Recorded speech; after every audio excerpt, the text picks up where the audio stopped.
They're back out in Moxley land. That's outside the ring. Oh, here we go. Oh! Paradigm shifted those heaters. Omega's got the mic. Oh, my God. Right between the eyes. The challenger has an opportunity to do something no one in AEW has done. Defeat Jon Moxley. Winged Angel. What's up, everyone? Welcome back to another video. In this video, we'll be reviewing what could be the potential match of the year for 2020. Jon Moxley taking on Kenny Omega. Winter is coming. December 2nd just happened now. I'm recording my thoughts on the match and I'm reviewing it for you guys in case you missed it, in case you want to hear my thoughts. So let's get into it. That clip at the start there was just some of my favorite clips from the matchup, but I'll be explaining pretty much everything that happened in the matchup. Also, we're talking a little bit about AEW, just to say that now.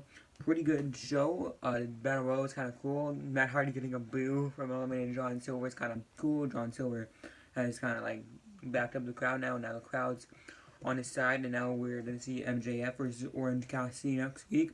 And we also saw Sting, which is kind of completely out of the ordinary. Because, of course, like Taz back then when they were WCWs, and it's a multi-year contract he signed with them. So it should be pretty cool what he's going to see and what they're going to do with him in the next few years. But besides all that, let's get into the main event of the night, which was Kenny Omega challenging Jon Moxley for his AEW World Championship. So of course, start with the entrances. Kenny Omega, I really like his start of the entrance when Justin Roberts announced his accomplishments. There was none of those broom cheerleaders. I thought that was really cringe. A few weeks ago, they were gone. So that was good, and really liked that part of the entrance, and it was really cool. Moxley came out from the back where he got attacked a few weeks ago on the night of the contract signing, and he came out from there and he opened the door as he always comes out, and then the match start. It was a pretty slow start to the match, and like this should be match of the year. This has potential to be match of the year, and they're starting off slow. It was like the first almost 2 minutes and nothing could get done, but then Moxley started to pick up the pace kind of, and then there was a big change up for Kenny. He had those big chops in the corner, and Moxley was just walking towards him every time, like, give me more, is that all you got? Then they go out to the outside. Kenny Omega sends Moxley into the barricade with an Irish whip. And then there's a bunch of suplexes on the outside, which is scary. But it was kind of cool. Like, you gotta take bumps like that in a match like that.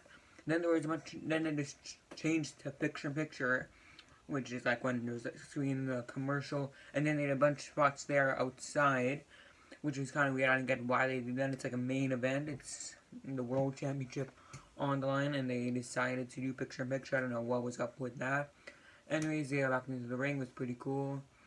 Moxley tried to counter, but it was really all Omega from that point.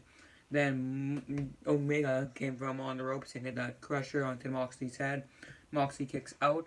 Then Moxley kind of tries to pick it up, hits a lariat when Kenny Omega was gaining speed off the ropes, and Moxley just comes up with the lariat, just almost decapitates Omega.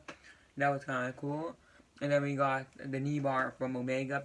As like previous, Omega started targeting the leg and the knee of Moxley, and then he was just inflicting on the pain, making it worse. But Moxley, of course, we all know Moxley, he does not give up. He did not give up on the knee bar, found a rope, and everyone's up again.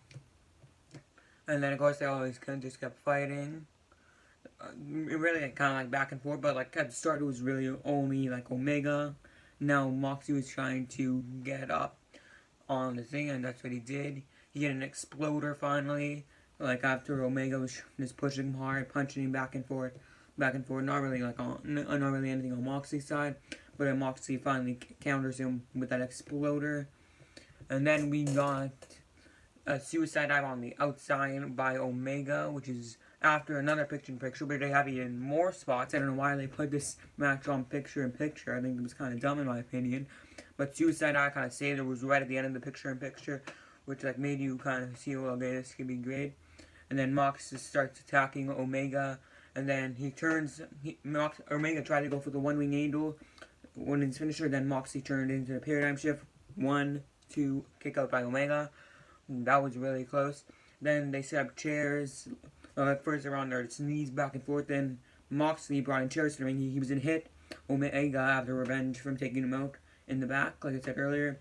But then the referee said, no, John, you can't do this. It's not a no disqualification match. You will lose the match even though he could have gotten so skull fights, he set up 2 chairs, one for him and Omega, and said, "Come on, can you give me your best shot?" And they kind of had this like a slap, like I think Tony Schiavone or maybe Excalibur was. So they're having a hockey fight, and it was really cool, kind of like both aggressive sides of them came out in the ring, and they just kind of kept punching each other, and that was really cool. I really liked that. And then Moxley goes for another paradigm shift, then kicked out, and then Omega hits that Tiger Driver kick out. There was a lot of good, kind of finishing moves in this match. I might say not a lot of pinfalls. It's kind of boring when there's a lot of pinfalls. Just 1, 2. Here there's just a few, like a handful here and there. Like even Moxley, after hitting a paradigm shift, he didn't want to go for the pin. He wanted to injure Omega seriously or finishing him off for good. But it was really cool. So after that Tiger Driver, Omega went to go for the win, which is, of course, the V-trigger. Moxley tries to hit another V-trigger, or paradigm shift, misses, and then they're outside again. Through the barrier goes Omega again, kind of outside. Moxley throws Omega on the chairs, in the row of chairs, which is kind of cool. And then they were back on the inside of the ring. Omega gets hit with another paradigm shift. This time Moxley goes for the count. 1, 2. Of course, Omega kicks out. Of course he would. Omega's one of the best wrestlers in the world. This was a really good match. And so, Omega kept fighting. Then, nearing the end of the match, we got to see a little more out of Kenny Omega. Don Callis, who was watching, who has really ties to Omega. So, after Omega, of course, was sent into the heaters they had outside, I don't know really why they had them outside. Kind of looked suspicious from the start. So, pretty much, Moxley paradigm shifts Omega onto the heaters. Omega is down. He's out. It was way too long. A bunch of refs comes in, stop it. After a few minutes, Moxley's like, you know what, I'm sick of this. Pushes the referees out, puts Omega back into the ring. Then that Don Callis comes out onto the apron and said he's hurt with a mic. And then Moxley just pushes him down, and he kind of just falls down, randomly on the apron. He just got pushed, and it was oh. It was kind of funny. It's kind of funny swat. Kind of comedic purpose. The commentator's like, oh my god, he's hurt. But he's like, it was really, didn't make sense. Then somehow Omega picks up the mic, strikes Moxley between the eyes with the mic. Moxley starts bleeding down. He's hurt. Omega goes for a bunch of V-triggers into the turnbuckle. Another one, almost 5, I think. Moxley hit his head on the turnbuckle. Omega picks him up for the one-wing angel. He tried it before, and this time he hits it. 1, 2, 3. We have a new AEW World Champion in the cleaner, Kenny Omega.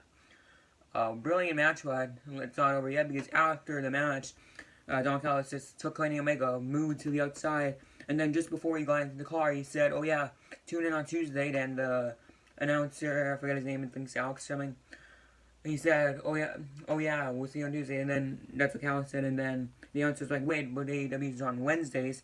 And that's when he said, oh yeah, we're going to Impact Wrestling, which shocked me, and I was mind-blowing. You know what I mean? But it was really shocking. Now, Omega can go to our company. It's going to be weird what Impact does with him. Maybe just for that night. I've been tuning into Impact for a few weeks now. I'm going to see what they're going to do with Kenny Omega this Tuesday. I think that was really just confusing, but it was a really shocking ending. And now it's going to make everyone want to tune into Impact on Tuesday. And I thought it was great. Props to Omega for winning. I had him picked to win the match. I thought Omega was going to be the one to beat Moxley, and he did. I think Omega should have a long reign, especially as a heel now. And it was just a great match in general. Definitely one of the Match of the Year contenders. I think it's going to be a Kenny Omega taking Match of the Year contender match, because he had a great match, Revolution, with Hangman against the Bucks. But I think this was really good. It was only maybe 30 minutes long, except for the 60-minute time limit. It didn't even go past 7 o'clock Pacific time. But I thought it was great, and hope you guys thought it was great. And that's the end of today's video, so hope you guys liked this video. If you did, leave a like, comment down below what's your favorite part of the match, and who do you think will be Omega's first challenger. Don't forget to subscribe. See you guys later.